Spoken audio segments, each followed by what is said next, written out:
खुलुमबाय गिबियावनो Bodoland entertainment live YouTube चेनेलनि गाहाय सुजुगिरि जानाय नोंथांमोननो अननाय सिबिनायखौ जासिग्रोबाय।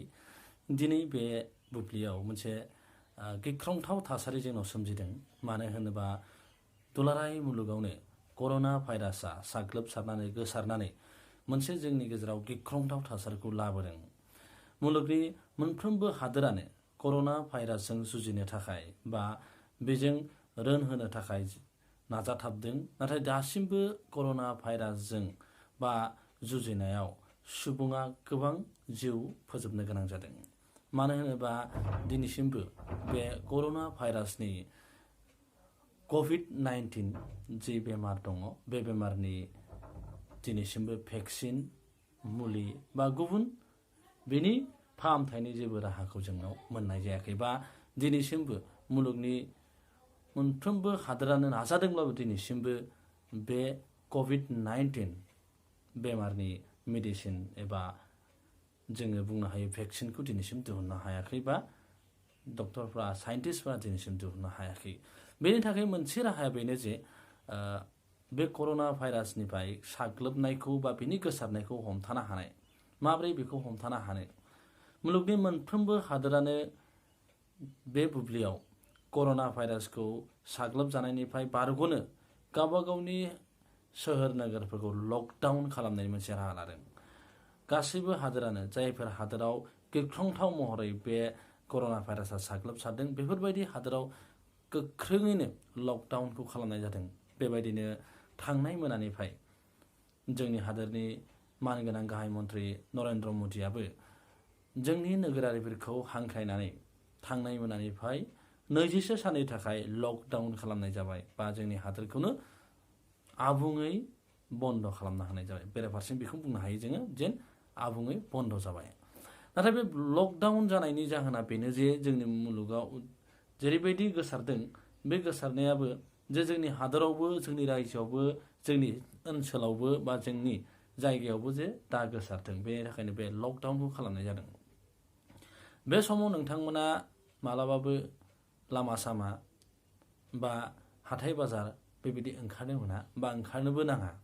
मानो होनोब्ला जों जुदि कर'ना भाइरासनिफ्राय बारग'नोब्ला गावखौनो सांग्रां जानानै गावखौनो बेनिफ्राय रैखाथि खालामनो हानायासो बयनिसायबो देरसिन खामानि। नङाब्ला मा जागोन?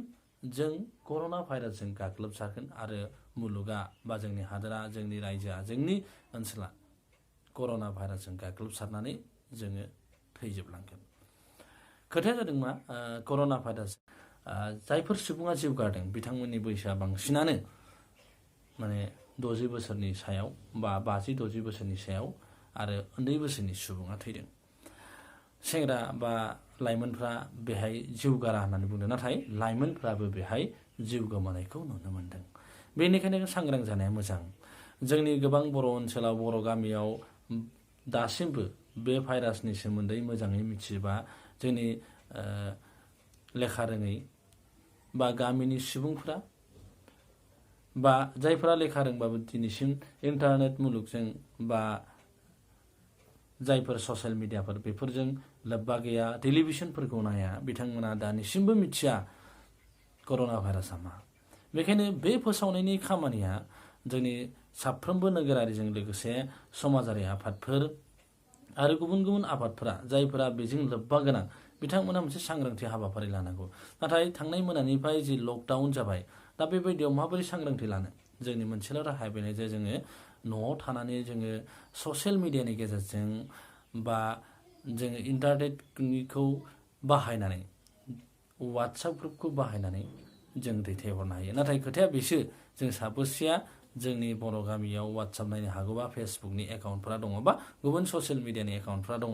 बेखायनो जायफोर गामियाव जायफोरना दङ बिथांमोनानो मिथिलायनानै सोरखारा मा मा राहा लादों, मा मा लाबोगासिनो दङ बेफोरबायदिखौ फोरमायनो हानायासो देरसिन जागोन।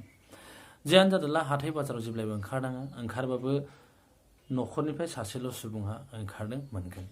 दा बे लकडाउना जि सोलिबाय थानाय समाव 20 सान, बै 20 सान सोलिबाय थानाय समाव मा जागोन बेखौ साननांगौ बा साननो गोनां बाथ्रा जादों। नोंगौ जोङो रैखाथि लानो थाखाय 21 सानखौ आबुङै 21 सानखौ गावनि न'आवनो थानाया गोनांथार। नंगौ एसे उसुबिदा जागोन, एसे माबा मोनसे जेंनाया नुजानो हागौ, नाथाय बे जेंनाया जिउनि साय देरसिन जेंना जानो हानाय नङा। नोंजों लोगोसे गुबुनखौबो नोङो गोसारनायाव, बे बेमारखौ गोसारनायाव होबथानो हायो। बेखायनो गावजों लोगोसे, गावनि न'खरजों लोगोसे समाजखौ रैखाथि होनोब्ला बे लकडाउनखौ जोङो बयबो मानिनानै सोलिनांगौ। बे मोनसे अर्डारल' नङा, बे मोनसे बा बिथोन नङा, बे मोनसे हांख्रायनायल' नङा, बे मोनसे बा खावलायनाय नङा। बे गावनो गाव बे मोनसे जोंनि मावथारनांगौ डिउटि होननानै सानना लानायासो जोंनि मावथारनांगौ होनना कर्तब्य होननानै जों मावनांगोन। बेखायनो नांगौखिनि जानाय आदारखौल' जोङो बायनानै दोनफैनांगौ। न'खरनि सासेल' सुबुङा बायनो हागोन।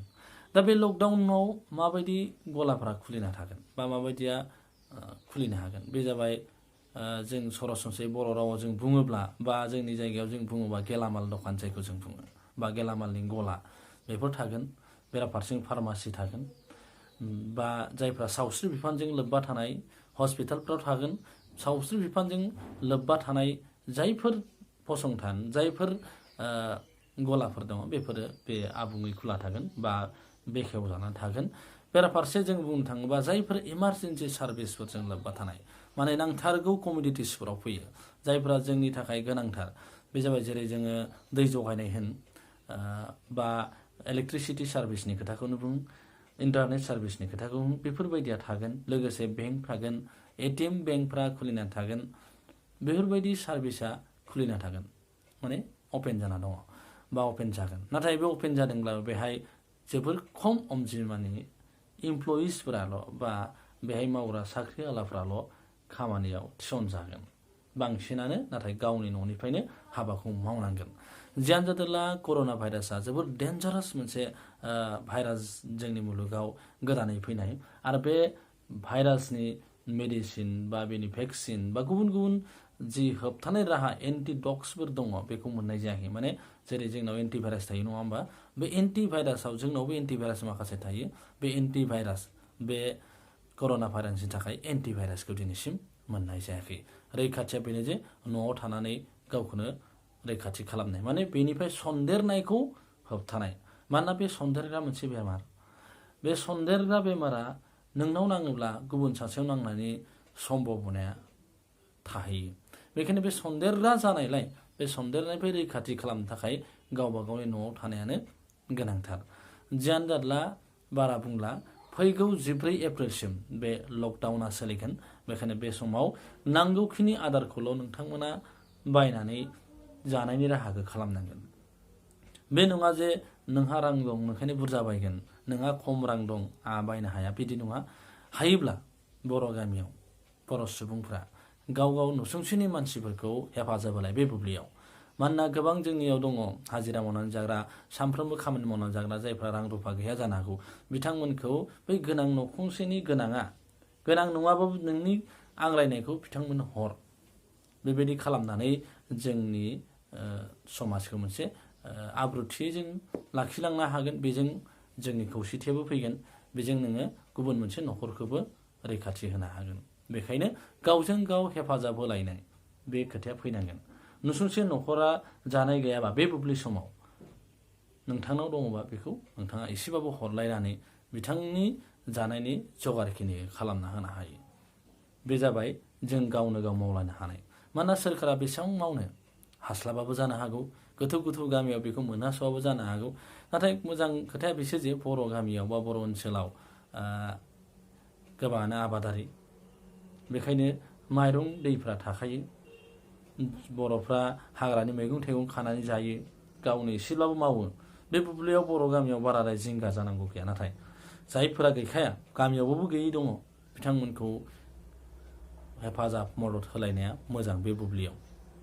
बेखौ बुंनानै दिनैनि बे जि भिडिअ' दं बेखौ एसेयावनो दोनथ'नाय जाबाय। गोजोन्थों।